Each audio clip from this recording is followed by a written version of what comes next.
18 जून 1576 को लड़ी गई। हल्दी घाटी की लड़ाई भारतीय इतिहास की सबसे महत्वपूर्ण लड़ाइयों में से एक है।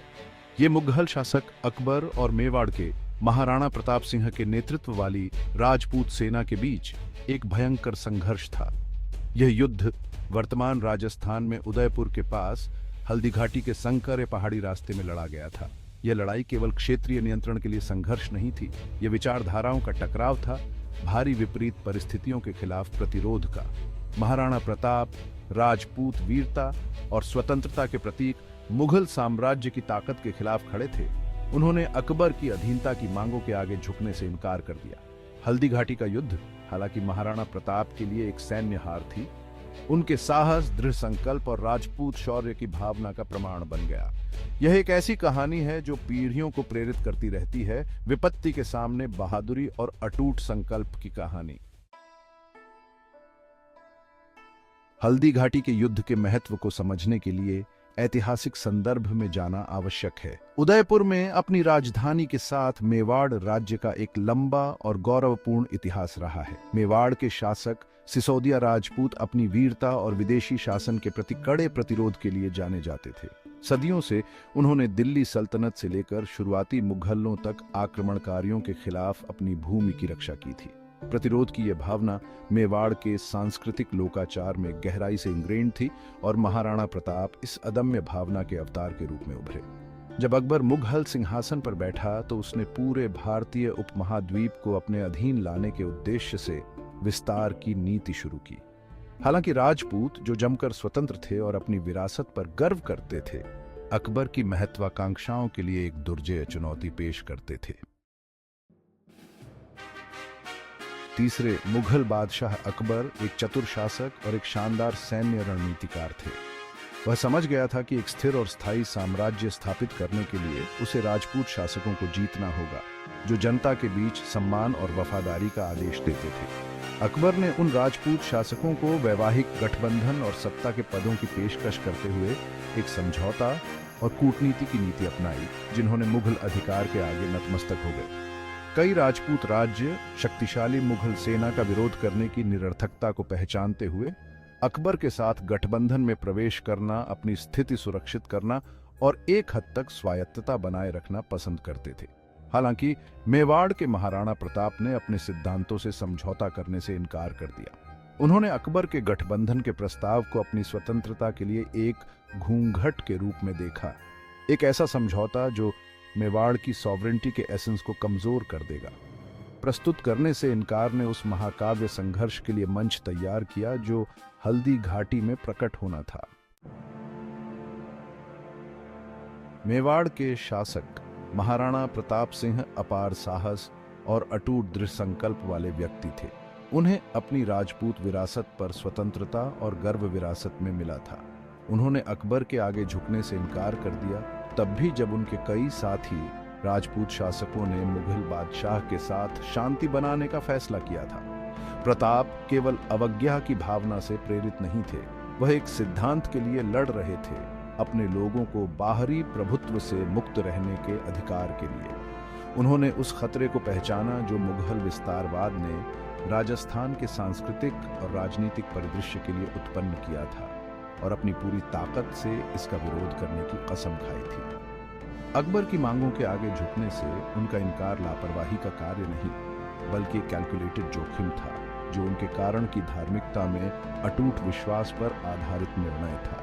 वह जानता था कि उसने जो रास्ता चुना है वह खतरे से भरा है, लेकिन वह अपने प्रिय मेवाड़ की स्वतंत्रता को बनाए रखने के लिए किसी भी बाधा का सामना करने के लिए तैयार था। भाग 5, युद्ध का मैदान हल्दी घाटी, एक संकरा रास्ता। Gap 2S। हल्दी घाटी के युद्ध क्षेत्र ने युद्ध के पाठ्यक्रम को आकार देने में महत्वपूर्ण भूमिका निभाई। राजस्थान की अरावली पर्वतमाला में स्थित हल्दी घाटी एक संकरा पहाड़ी रास्ता है, जिसके दोनों ओर पहाड़ियां हैं। अपने संकुचित स्थान और असमान मैदान के साथ भूभाग ने महाराणा प्रताप की सेनाओं को एक प्राकृतिक लाभ प्रदान किया। वे इस क्षेत्र से परिचित थे और मुगल सेना पर घात लगाकर और अकबर की सेना की संख्यात्मक श्रेष्ठता को नकारते हुए अपने लाभ के लिए इलाके का उपयोग कर सकते थे। सीमित मैन्यूवरेबिलिटी वाला दर्रा एक बाधा बन गया, जिससे मुगल सेना को एक प्रतिबंधित गठन में आगे बढ़ने के लिए मजबूर होना पड़ा, जिससे वे राजपूत हमलों के लिए कमजोर हो गए। इस इलाके द्वारा दिया गया रणनीतिक लाभ महाराणा प्रताप के हल्दी घाटी में मुगल सेना से जुड़ने के फैसले का एक महत्वपूर्ण कारक था। वह समझ गया था कि इलाके एक बल गुणक के रूप में कार्य करेंगे, जो उसकी अपेक्षाकृत छोटी सेना के प्रभाव को बढ़ाएगा। भाग 6 तैयारियां, विजय के लिए रणनीतियां। Gap 2S। दोनों पक्षों ने इसमें शामिल उच्च दांव से अवगत होकर युद्ध के लिए सावधानी पूर्वक तैयारी की। मेवाड़ को अपने वश में करने के महत्व को पहचानते हुए अकबर ने अपनी सेना की कमान अपने भरोसेमंद सेनापति अंबर के राजा मान सिंह को सौंपी।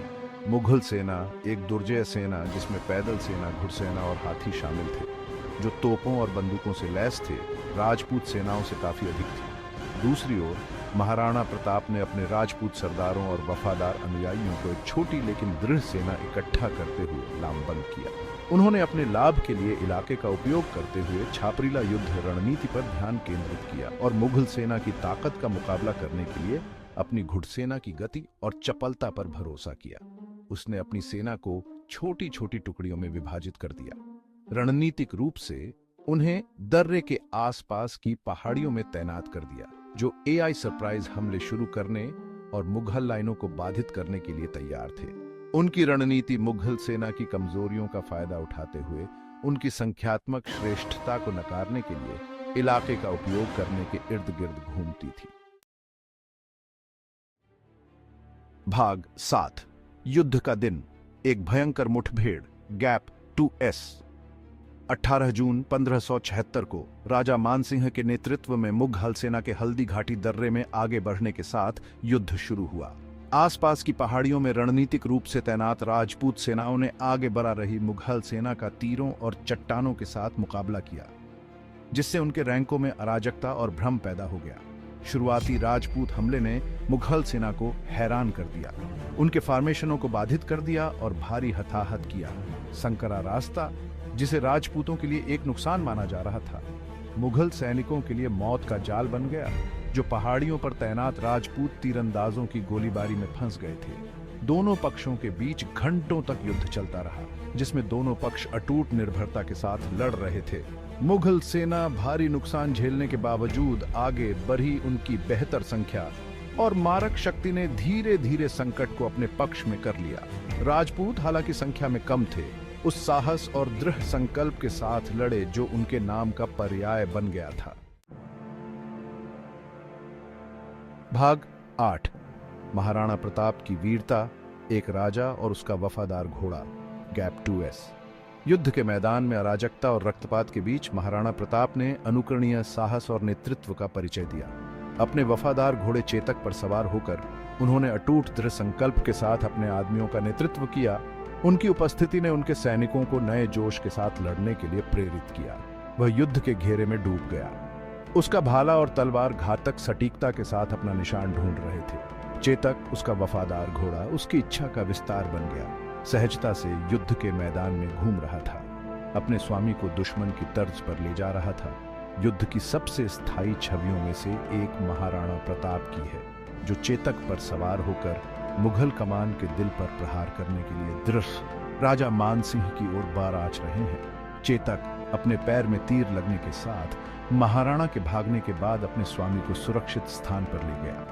अटूट वफादारी और बलिदान का यह कार्य योद्धा राजा और उसके घोड़े के बीच के बंधन का प्रमाण है, एक ऐसा जानवर जो अपने आप में एक किंवदंती बन गया। भाग 9। परिणाम, एक नैतिक जीत। Gap 2S। अपनी वीरता और शुरुआती सफलताओं के बावजूद राजपूत सेना भारी बाधाओं का सामना करते हुए लड़खड़ाने लगी। मुगल सेना ने अपनी बेहतर संख्या और तोपखाने के साथ धीरे धीरे ऊपरी हाथ हासिल कर लिया, राजपूत सेनाओं को पीछे धकेल दिया। यह महसूस करते हुए कि युद्ध हार गया है, महाराणा प्रताप के सेनापतियों ने अपने राजा की सुरक्षा के लिए चिंतित होकर उन्हें युद्ध के मैदान से पीछे हटने के लिए मना लिया। हालांकि मुगल सेना हल्दी घाटी में विजयी हुई, यह एक जीत थी। उन्हें भारी नुकसान उठाना पड़ा था और महाराणा प्रताप हालांकि हार गए थे, अभी भी दूर थे। वह मुगलों के खिलाफ अपना प्रतिरोध जारी रखने की कसम खाते हुए पहाड़ियों में चले गए। हल्दी घाटी का युद्ध हालांकि महाराणा प्रताप के लिए एक सैन्य हार थी, उनके और उनके लोगों के लिए एक नैतिक जीत बन गई। उनके अटूट साहस, आत्मसमर्पण करने से इनकार और भारी बाधाओं के खिलाफ भी लड़ाई जारी रखने के उनके दृढ़ संकल्प ने उन्हें राजपूत वीरता और प्रतिरोध का प्रतीक बना दिया। भाग 10। महत्व, प्रतिरोध का एक स्थायी प्रतीक। Gap 2S। हल्दी घाटी का युद्ध भारतीय इतिहास में एक महत्वपूर्ण स्थान रखता है, न कि केवल इसके सैन्य महत्व के लिए, बल्कि शाही महत्वाकांक्षाओं के खिलाफ प्रतिरोध के प्रतीकात्मक प्रतिनिधित्व के लिए भी। यह अकेले क्षेत्रीय लाभ के लिए युद्ध नहीं था, यह विचारधाराओं का टकराव था, सांस्कृतिक संरक्षण के लिए संघर्ष था और उन लोगों की अदम्य भावना का प्रमाण था जो स्वतंत्रता को सबसे ऊपर मानते थे।